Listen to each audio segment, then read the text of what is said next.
Mon premier jour en France, je suis arrivée ici à Massy. Après 2 jours de long trajet d'un Roumanie jusqu'à là, j'étais avec ma mère et je le demande pour rigoler, elle est où la Tour Eiffel? Et après elle me répond, elle me regarde comme ça bizarre et elle me répond, mais tu sais qu'on ne va pas habiter en dessous de la Tour Eiffel? Et après on a entendu mon frère qui venait nous chercher pour aller sur le bidonville où on va habiter. Ma première réaction, j'étais heureuse qu'après un trajet de 2 jours, je suis arrivée finalement. Mais après, il y avait le choc quand j'ai vu pour la première fois le bidonville. Dans ce moment-là, je n'ai pas réalisé que c'est là où je vais vivre encore des années. Et quand je réalisais que je dois rester là parce qu'en Roumanie, on ne peut plus retourner, je me suis dit, je vais me battre pour m'en sortir. Dès que je suis arrivée, je voulais m'inscrire à l'école. Et après, j'ai vu que c'est compliqué. Et j'étais vraiment déçue de ce contraste de ce que je pensais avant, comment elle est décrite en théorie, la France, et qu'est-ce que c'est en vrai. Il y a plus de 5 000 enfants qui ne sont pas scolarisés dans ce moment. Moi, je suis allée faire les courses avec ma mère. J'étais dans le bus. Et je suis passée par le lycée, je voyais tous les élèves qui vont leur première le jour de la rentrée, qui sont très contents de se revoir avec ses collègues. C'était une tristesse énorme. Je me suis sentie exclue. Et franchement, j'avais le cœur brisé.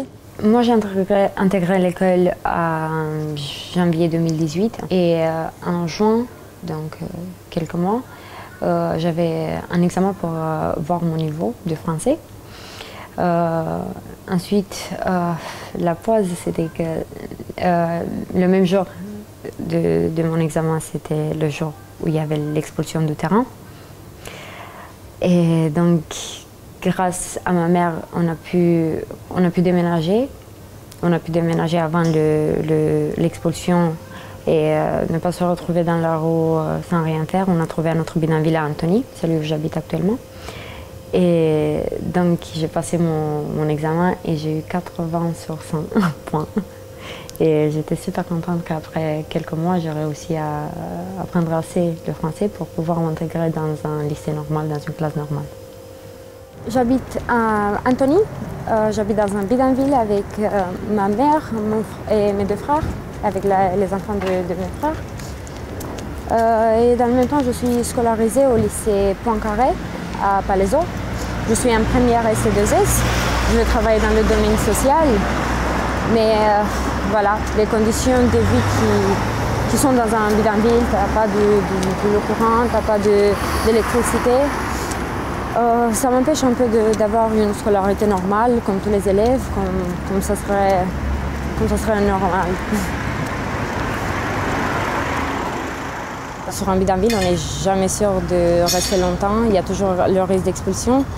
Et une expulsion, c'est 6 mois de scolarisation.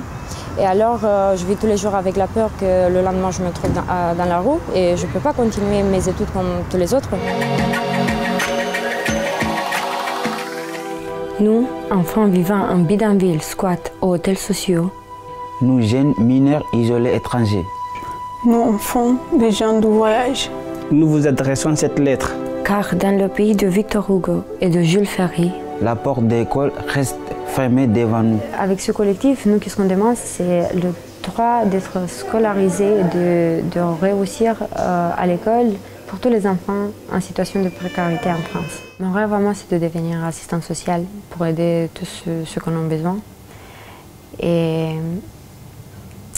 mon rêve, ça c'est mon rêve professionnel, mais mon rêve